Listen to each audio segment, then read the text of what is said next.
The air was thick. Not with shouting, not with chaos, but with something far more frightening: silence. All around the courtroom, you could see it written on their faces. Robin was staring straight ahead, lips pressed together like she was holding her breath. Janelle's eyes flicked once towards Christine, then to Kody, and Mary. Mary didn't even blink. Her expression was unreadable. But the one person who couldn't hide anything in that room was Kody. He wasn't yelling, he wasn't pacing, he wasn't even moving. He was frozen, like his brain couldn't catch up to what had just happened. His negotiating position, the arguments he'd rehearsed, the confidence he walked in with, it had all been stripped away in a matter of seconds. David Woolley sat there, calm, quiet, not smug, not aggressive. He didn't need to say anything else, because the impact had already landed. Christine. She didn't smile, she didn't gloat, but there was power in how she held herself. Straight back, chin high. Her silence meant something. For years, she had listened. She had compromised. She had stood by while he spun his version of the truth in front of cameras and courts and wives and counselors. But now, she didn't need to say a word. David had spoken for her, and what he revealed changed everything. You could almost feel the shift ripple through the room.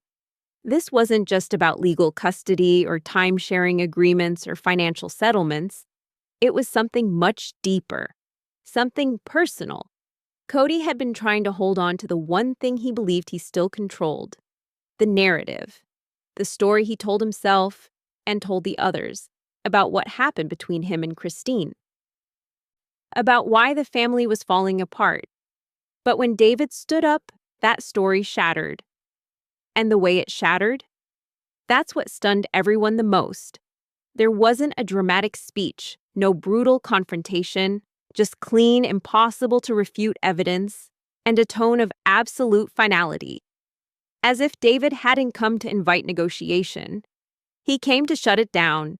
Every breath felt louder than it should. The sound of papers sliding across a courtroom table, the dull thud of a water cup setting down, the echo of heels as the judge leaned forward, reviewing what had just been handed in. Small sounds. But in that silence, they were deafening. You could practically feel the pulse in the room shift when the judge locked eyes with Kody and asked a simple question. "Do you have a response to this?" He didn't, not a real one. His jaw tightened. His hands formed fists against the table before slowly relaxing, and for the first time, he looked unsure. Not angry, not full of fire, just small. And that image of Kody, sitting there with no control, no comeback, wasn't something anyone had seen in years. For so long, he had claimed the position of leader, of decision-maker, the bridge between all of the wives, even when that bridge had been cracked for a long time.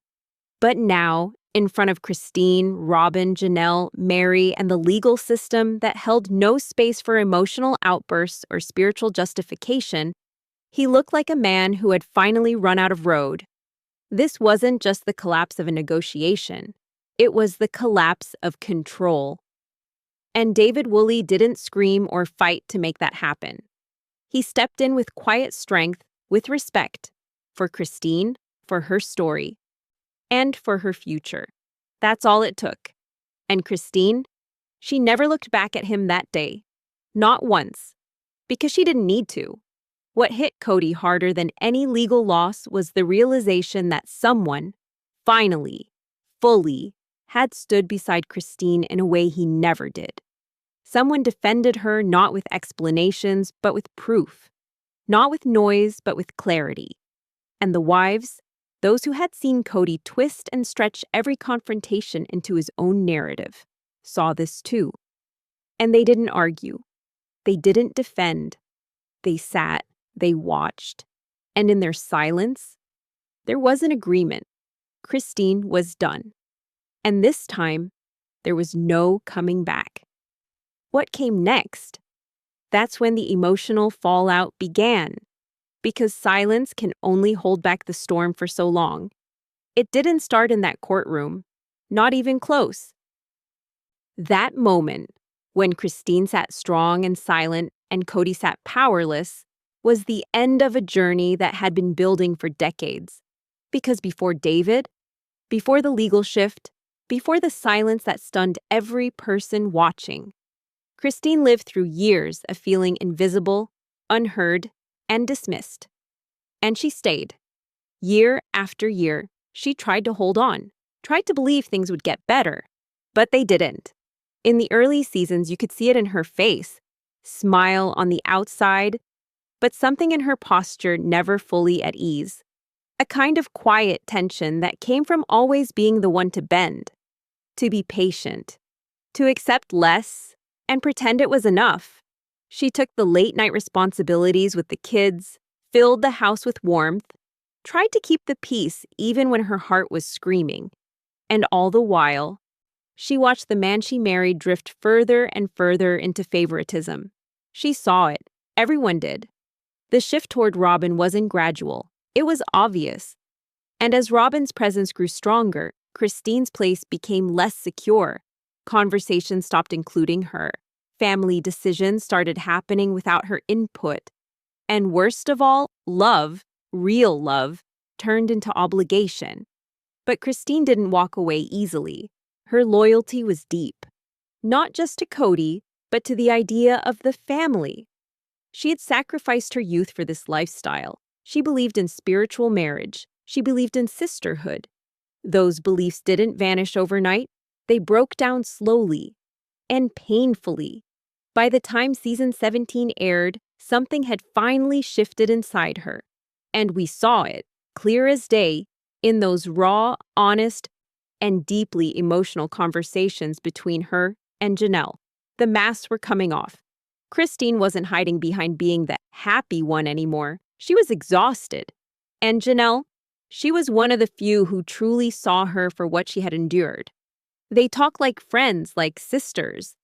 The kind of real talk that hadn't been shown for most of the series. Not about cooking or schedules or kids, but about worth, about hurt, about what it meant to be in a relationship with someone who no longer cared to fight for you. You could feel Christine teetering, not on the edge of leaving in rage, but in sadness. She knew what she had to do. She just wasn't sure if she had enough left in her heart to do it. For so long, Christine thought love meant staying, even when she was hurting, especially when she was hurting. She told herself that sacrifice was strength, that staying silent was love. But silence was eating her alive. And something had to give. Eventually, it did. When she finally decided to walk away, it wasn't loud. It wasn't scandalous. It was steady. And it was final. She packed her bags. She told the camera, without bitterness, without anger, that she was done. She cried. But they were not tears of regret. They were tears of release. And then she left everything she had built behind. The big house, the years of memories, the title of third wife, the mess. And she started over, on her own. Not because she was trying to prove anything, but because she knew if she didn't choose herself now, no one else ever would.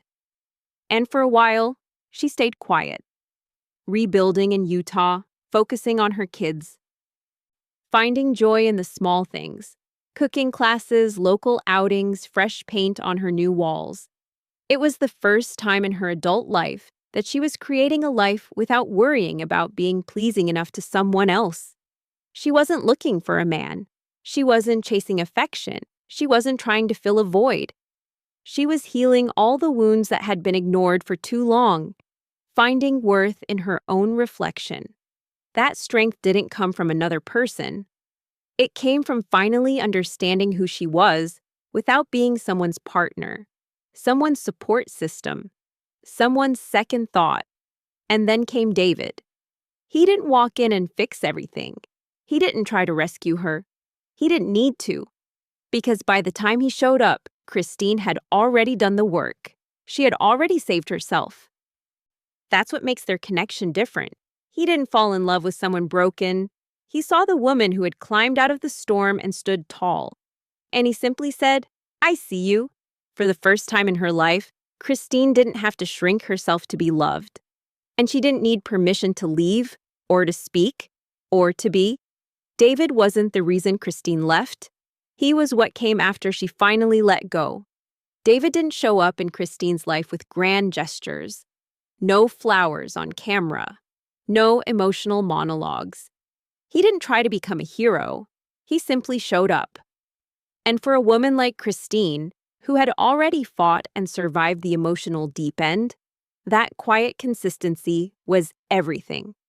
He didn't ask her to rehash all the pain she had already buried, but he listened when she chose to share it.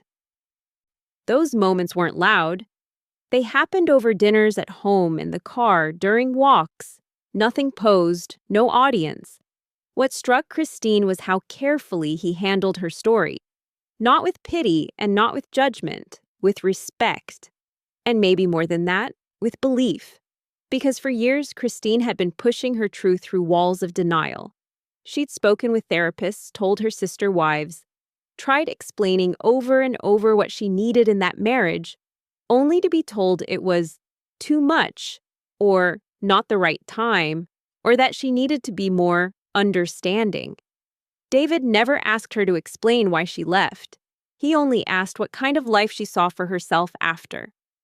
And when Christine answered, when she talked about peace, about being valued, about living without conflict, David didn't react with hesitation.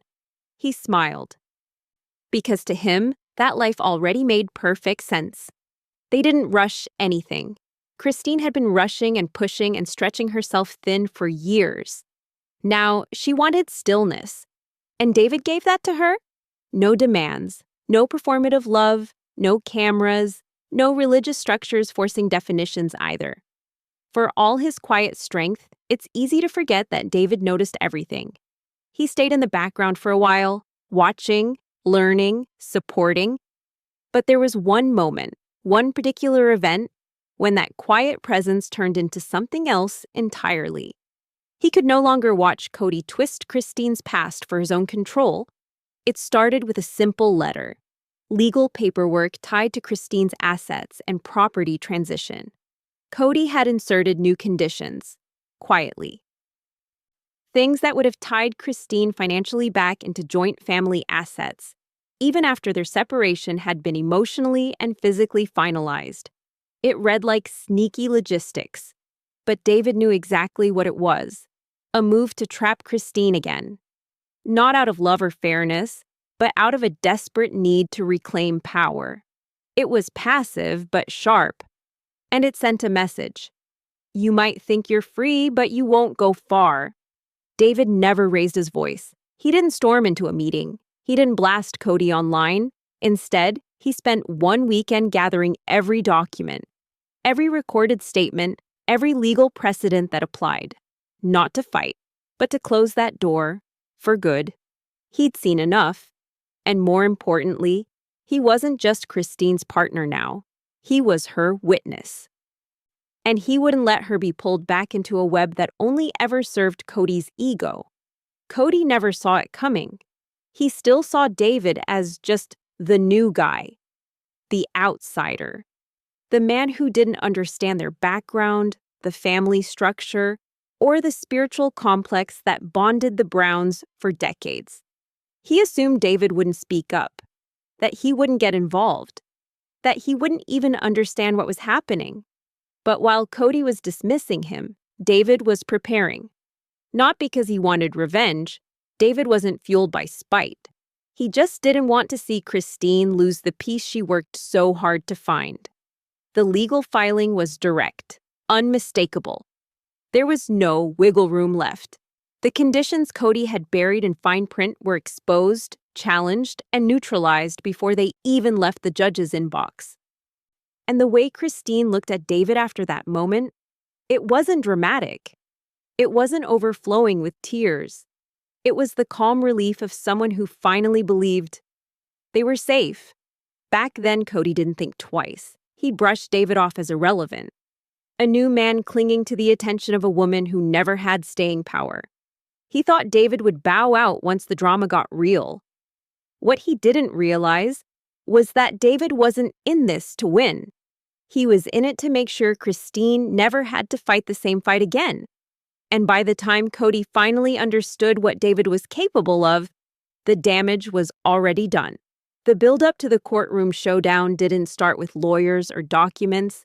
It started with panic.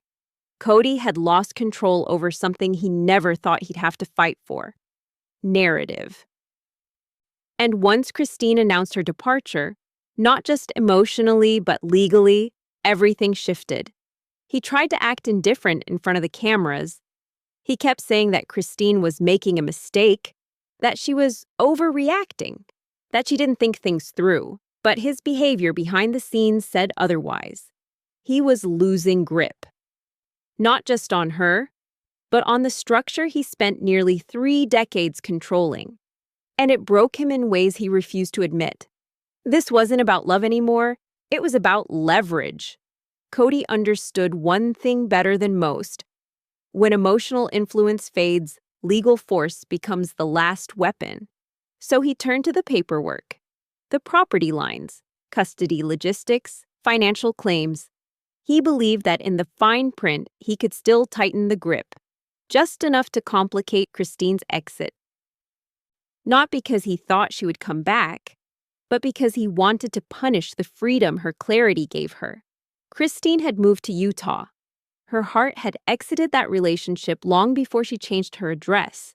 She was rebuilding, focusing on her kids, creating a future that had no space for regret. But Kody couldn't handle that. Because if she could walk away and become happier, what did that say about the years he kept her trapped in guilt? The filing started small, strategic, adjustments to shared properties, revisions to custody terms, shifting timelines. At first glance, it looked reasonable. But to anyone who had lived in this family's chaos, it wasn't hard to see. This was a slow attempt at reclaiming dominance, not through conversation, but through legal maze work. He didn't call Christine directly anymore. He spoke through attorneys, passive messages, disconnected logic, cold language he'd never used before, and still, she didn't flinch. Christine remained steady, calm, the exact thing that would push a chaos-based mind like Kody's to unravel even more.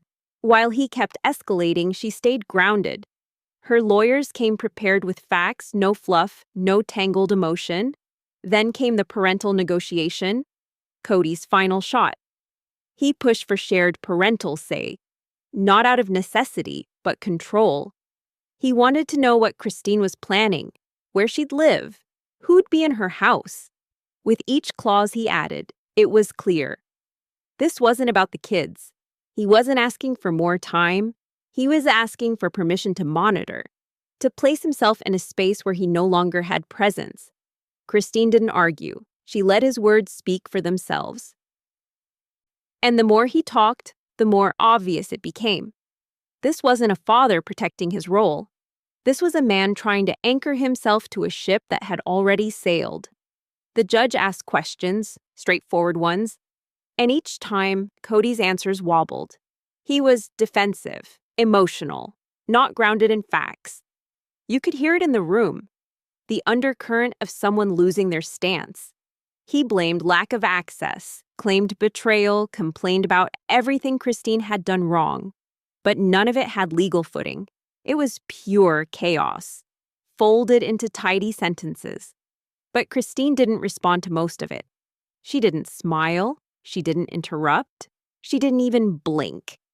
And that silence held more force than anything that came out of Kody's mouth. Then, before closing arguments could wrap, the back door opened. David walked in. Not with security, not with advisors, just himself, calm, collected, carrying a file under his arm without ceremony. The timing was sharp. Not too late, not too early. He didn't nod to Kody, didn't look toward Robin. He went straight to Christine's table and handed the file to her attorney, quiet and direct. The judge paused, looked over the new evidence, shifted position. The entire room tensed. Christine didn't move an inch. It was the lawyers who spoke now, with new papers, new clarity. And most of all, new power. Whatever hope Kody was still clinging to dissolved right there, right in front of everyone. And when he realized what David had brought, when the weight of that revelation finally settled, the look on his face said everything. This wasn't just the end of his argument. This was the end of his authority. In that moment, Kody didn't look furious. He looked stunned. Like somehow, despite all of it, he truly believed he still had a chance to pull the strings. He didn't. Not anymore. It was quiet. Too quiet. The kind of quiet that doesn't settle the nerves. It tightens them. Every eye in the courtroom shifted when David walked in, but it wasn't his entrance that shook the room. It was what he carried in his hand. A simple folder. Slim, unassuming, almost underwhelming, until it landed on the table. Christine didn't flinch. She didn't look to David for reassurance. She kept her eyes forward, as if she already knew what was inside and what it meant. Her attorney opened it, scanned the contents, and with barely a breath, passed it to the judge. The judge leaned back, adjusting his glasses, and started reading. Within seconds, everything changed. You could feel it, even if no one said a word. The rhythm of the room shifted. The judge's expression turned unreadable, detached, focused, like gears were shifting behind the scenes. Then came the first pause. A glance over the rim of the glasses. He looked directly at Kody. No smile, no judgment. Just the weight of someone seeing the full picture for the first time. Behind Kody, Robin stiffened. Her mouth was slightly open, unsure whether to speak or stay silent. Her body moved forward a bit in her seat, like she knew, deep down, that whatever came next could not be reversed. Christine's eyes welled. She turned her head, ever so slightly, not to show weakness, but to hold that one tear in before it fell. This wasn't anger. It wasn't joy. It was release. Quiet, beautiful, tragic release. A lifetime of uneven conversations, of half-truths and blurred lines, had finally been replaced by something undeniable. Fact. The papers were thorough. Property disclaimers, financial detachment, split custody frameworks. But most powerful of all, a full timeline of Christine's departure, preserved in legal clarity. Including previous agreements Kody had signed and apparently forgotten, thinking they wouldn't matter later. Every argument he had made until now suddenly evaporated. And Kody? He sat up straighter, almost like he didn't believe what he was hearing. Then he leaned in, trying to read over his attorney's shoulder. And the look that slowly formed on his face wasn't rage. It wasn't confusion either. It was something colder. It was realization. Everything he thought he could spin, control, reframe was dead in the water. His last grip on Christine's life had slipped. Those power plays over property, money, and parenting time, all neutralized in front of him while he sat there helpless. It wasn't the judge that said it. It wasn't Christine or her lawyer. It was the documents from David. Sharp, simple, quiet, and absolute. Because everything in those papers had been built not in defense, but in preparation. David wasn't reacting. He had been ready. While Kody postured and blamed and delivered long-winded explanations to anyone who'd listen, David moved in silence. And that silence landed louder than anything Kody had tried to shout from the rooftops for the last year. The judge closed the folder. He didn't look at David. He didn't need to. This wasn't just legal. It was personal. The way Christine sat, with her hands folded, her breathing calm, that said more than pages of speech ever could. And then the judge turned to Kody. His voice was even, firm, and final. "At this point, I see no grounds to proceed with your original negotiation," he said. Just like that. 7 seconds. Years of control gone. The moment could have ended there. Christine had legally won. But it wasn't the end. Because David finally spoke. And what he said next held more weight than all the legal wins Christine had stacked so far. He stood, voice calm, without arrogance. "She's already done the hard part," he said, motioning gently to Christine. "I'm just here to make sure she never has to do it alone again." Kody turned. This time, his face wasn't blank, it was cracked, pulled tight with disbelief. That wasn't a legal blow. That wasn't a courtroom loss. That was a man looking at the truth in the eyes of someone who had stepped up where he never would. And in that single sentence, everything Kody had failed to be was made obvious. Not by anger, not by confrontation, but by acknowledgement. The courtroom didn't erupt. It didn't need to, because right then, Kody wasn't fighting the court. He was fighting everything he no longer controlled. David didn't rush to speak. He waited until every paper was down, until the echo of the judge's ruling had settled into the silence that gripped the room like heavy fog. All eyes shifted toward him, expecting maybe a few formal words, something rehearsed. But what came out of David's mouth wasn't polished. It wasn't legal lingo or strategic courtroom talk. It was real. He turned slightly toward the judge, hands at his sides, voice measured. "Calm. I'm not here to speak over anyone or take anything from anyone," he began. "I'm here because I've watched, quietly, as this woman in front of you rebuilt herself after being emotionally, mentally, and spiritually overlooked for years." Not a sound in the room. Kody didn't blink, but his jaw was tight, muscles stiff like someone waiting to be hit. But David didn't swing. He didn't insult. He told the truth. He spoke about watching Christine step out of a life where every decision revolved around someone else's mood and someone else's priorities. About how her strength wasn't the decision to leave, but the decision to stay so long when she had every reason not to. David didn't add drama. He didn't raise his voice. His words were balanced and respectful. He rarely even looked at Kody. But when he did, it wasn't with hate. It was with something far more dangerous to a man who built himself on being the center: clarity. "At some point," David said quietly, "you stopped seeing her. You saw duties. You saw roles, but not her. And I don't say that to hurt you. I say it because if no one says it, you'll keep believing this happened to you instead of understanding what part you played in it." The courtroom shifted. Faces moved awkwardly. Even the judge shifted in his seat. Robin was wide-eyed, frozen. Mary looked down. Janelle folded her arms and exhaled like she had been holding her breath for a decade. Kody tried to speak, but no sound came. He opened his mouth, then closed it again, like even he wasn't sure what argument was left. David went on, slower now. "Christine isn't bitter. She's tired. She never asked for someone to fight her battles. Only to walk beside her. That's all I'm doing. No more, no less." And you could actually feel the moment hit Kody.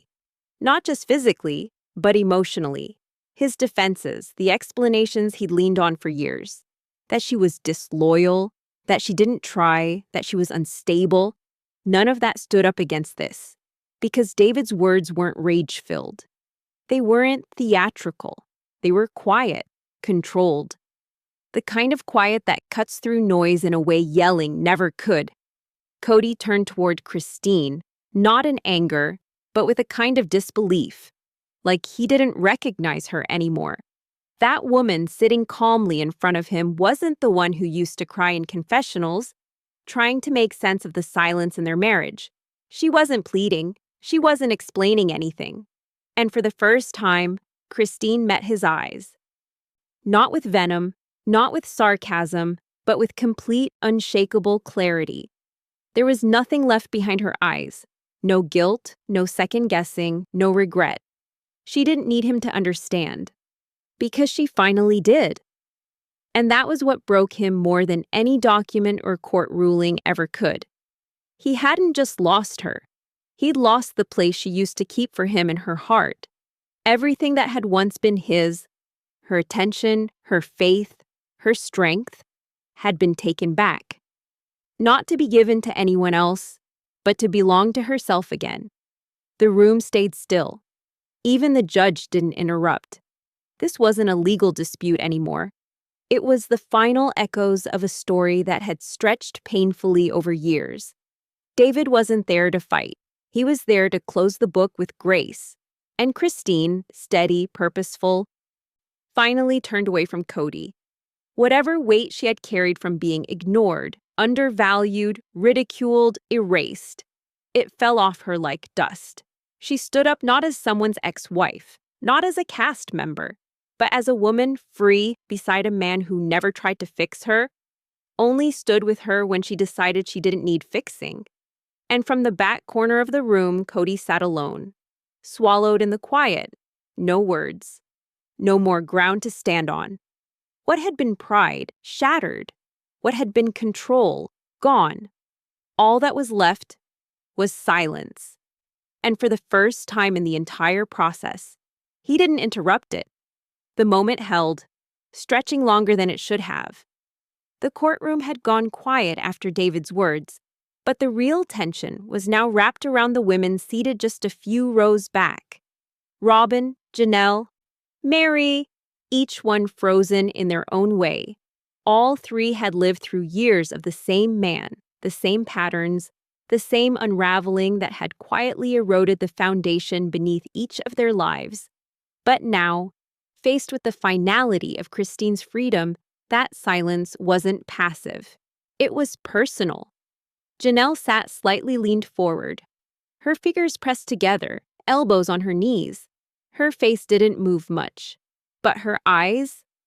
Those eyes had seen this coming long before the courtroom ever did. She had known. Maybe not in the beginning, but certainly toward the end. She watched Christine grow stronger, watched her let go, watched her finally choose herself. And Janelle hadn't stood in her way. Not once. Because deep down, she knew it too. They had all been quietly surviving, not living. You could see the conflict across her face. Guilt, maybe, respect, longing for something similar, and a quiet realization that Christine had done what Janelle had still been too tangled to do. Robin, though, was different.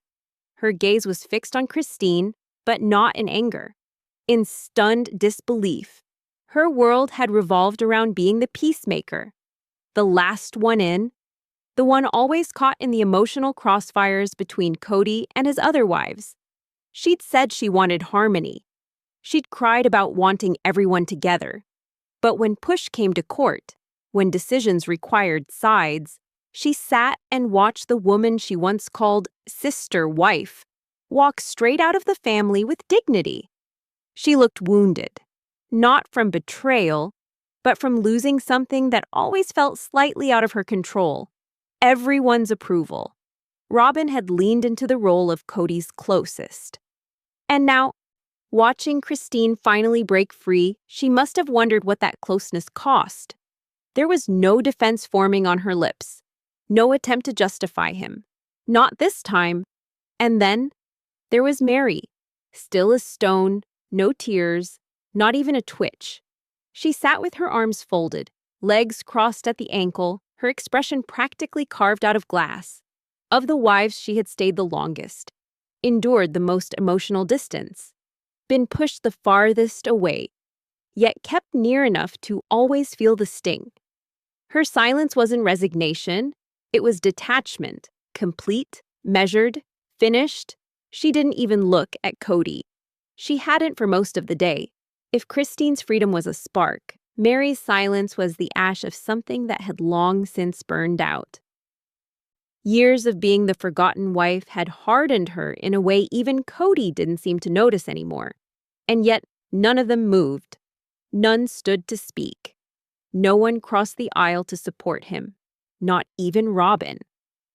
That's what hit the hardest. For a man who once proudly stood as the head of a four-wife family, the image was clear now. One had left with grace.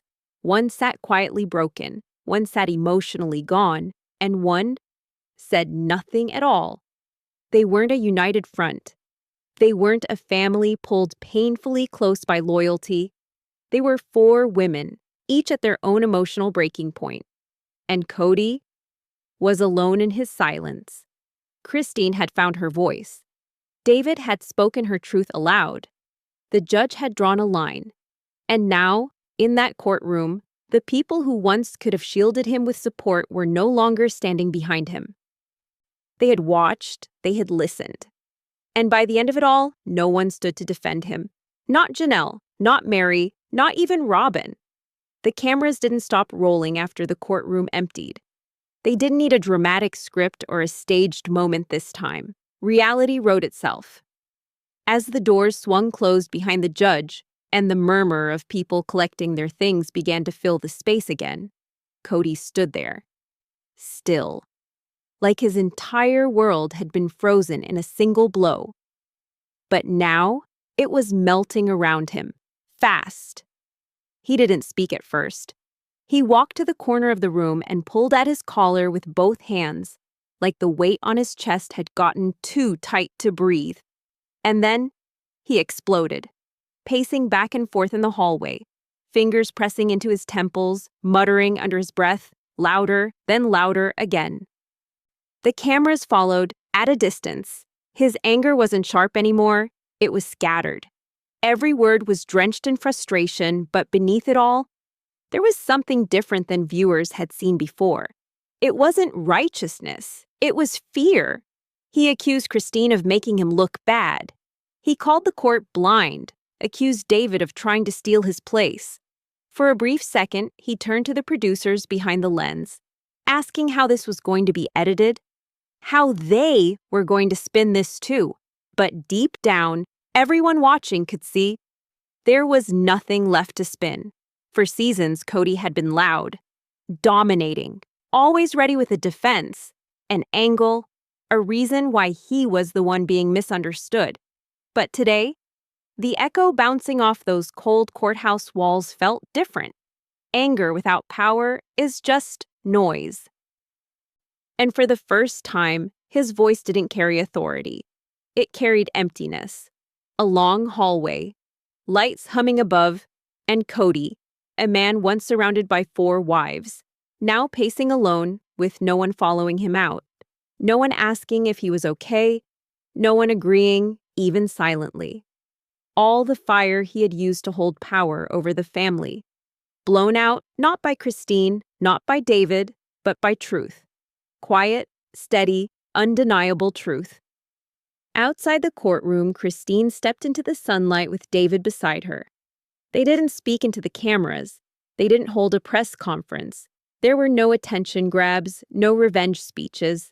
She reached for his hand, and he took it without even looking down, like it was second nature.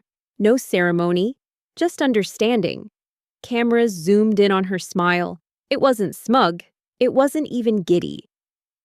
It was something softer, something earned. It was peace. That walk to the car, side by side, was louder than anything Kody had screamed that day, because it didn't need to be explained. Christine had walked into that courtroom with a past, but the woman who walked out, she was rooted in her present and fully done staring backward. Back inside, Kody was still venting, searching for someone to blame. You could hear him trying to put the broken pieces into some kind of narrative. But even the crew didn't offer anything back. They just stood by, silent, observing.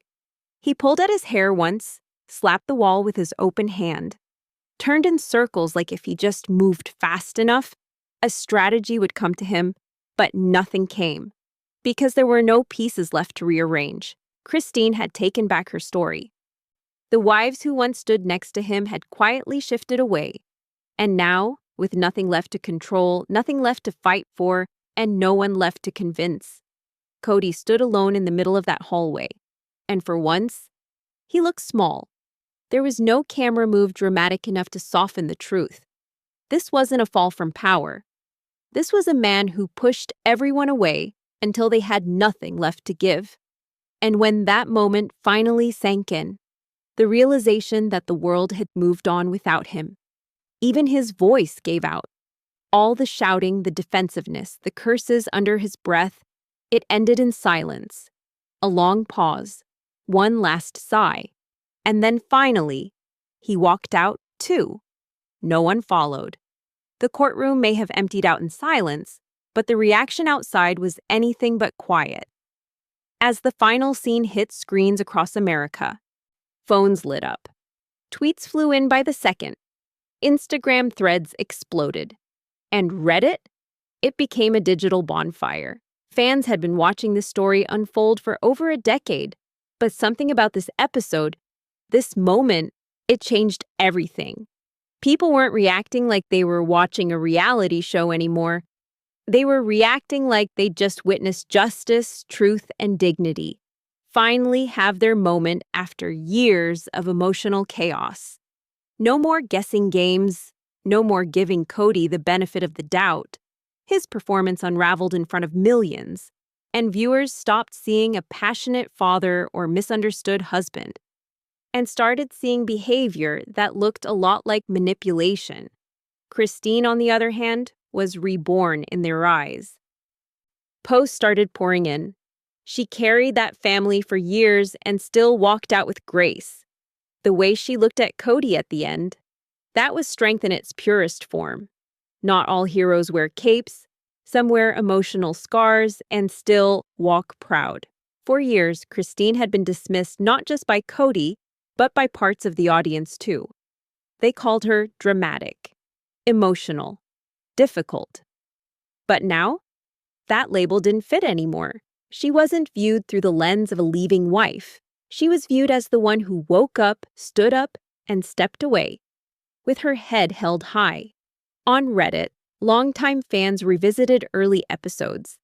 They picked apart old scenes where Christine laughed a little too hard, smiled a little too long, trying to cover the sadness underneath. One viral comment with over 10,000 upvotes read, "Go back to season 3. She was already checking out, we just didn't see it until now." Twitter Spaces became live commentary zones. Influencers and reality TV reviewers shifted their tone completely. The tide had turned. Sympathy was gone from Kody's side, and the narrative blanket he'd clung to, about loyalty, about commitment, about Christine misunderstanding his vision, was ripped clean off. Even longtime supporters of plural marriage weren't defending him now. One wrote, "This isn't about polygamy, it's about control, and it's clear now Christine was the only one brave enough to question it out loud." And maybe what landed the hardest wasn't just Karen from Ohio or Jamie in Seattle saying these things. It was women, mothers, grandmothers, viewers who had lived through their own quiet sacrifices, screaming through comment sections, saying, "She spoke for all of us." Kody's defenders couldn't keep up. No amount of explanation, no spiritual codes, no headship justifications landed anymore. Not after viewers watched the courtroom silence. Not after they saw Christine walk out with David, not clinging to him, but walking beside him. It wasn't just Christine's bravery that moved people, it was her clarity. She didn't burn the house down. She simply walked out the front door and started building her own. Blogs were flooded, podcasts devoted entire bonus episodes to Christine's arc. Fan art popped up. Quotes from her last testimonial were posted like war cries. "I deserve to be someone's first choice." On Etsy, Christine's fans were literally printing the words on mugs. It wasn't celebrity worship, it was connection. She had survived something, and people felt seen. Meanwhile, Kody couldn't catch sympathy even if he tried. You could feel the shift in tone even in the show's fan pages. Once flooded with debates, now they were unified. "He did this to himself." Another trending comment echoed the same. "He didn't just lose Christine, he lost everyone who used to defend him too." The emotional loyalty of the audience had rewritten itself.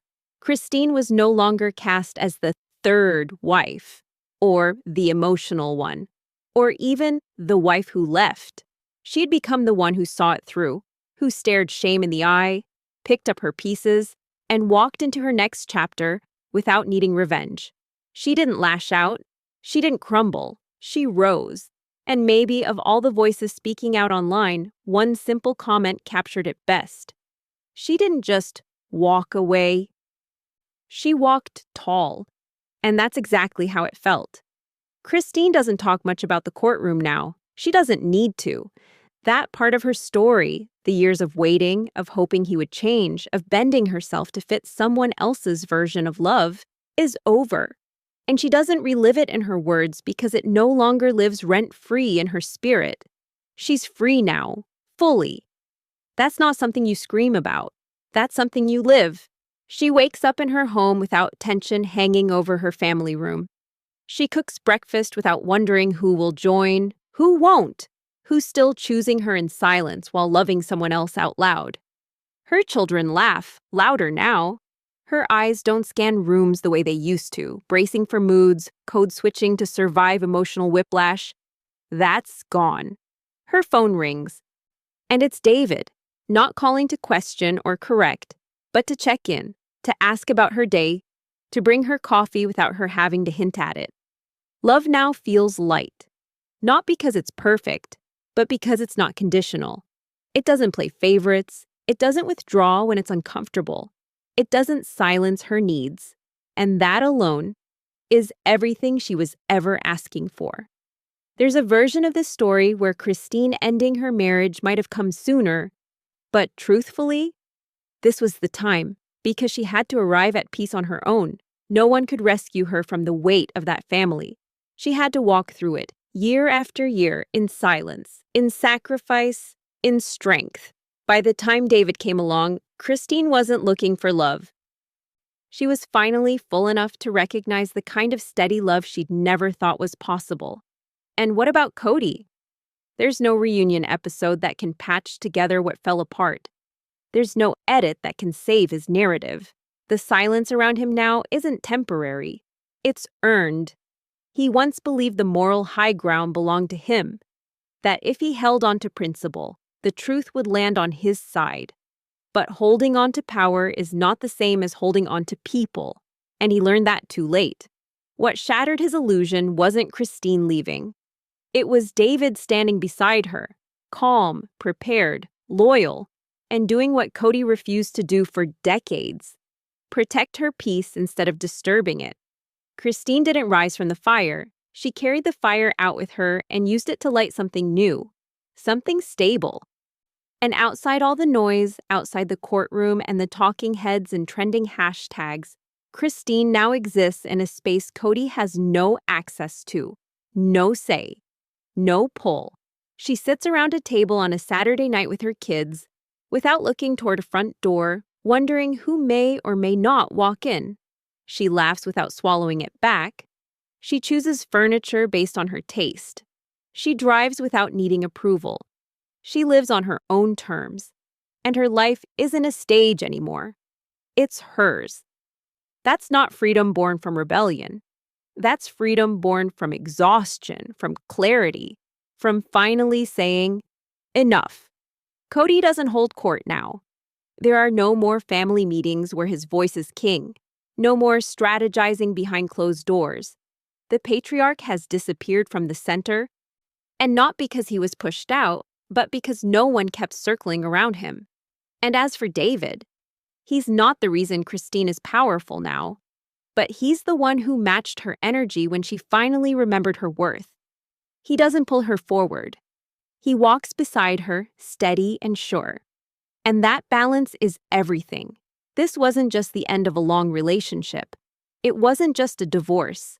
It was the unraveling of an illusion and the quiet construction of something real.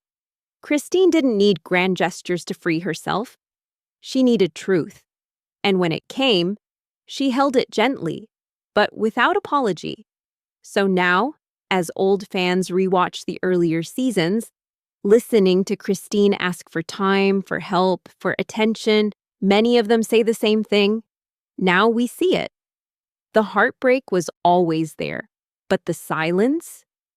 That's where the story lived. And now, it's over. Christine didn't just leave. She chose herself. And Kody, for all his speeches, all his defenses, all his control, had no answer for that. Now, I want to hear from you. If you followed Christine's entire journey, do you think this was her true freedom? Or was it simply the closure she'd been denied for too long? Tell me, if you were her, would you have waited this long? Let's talk in the comments.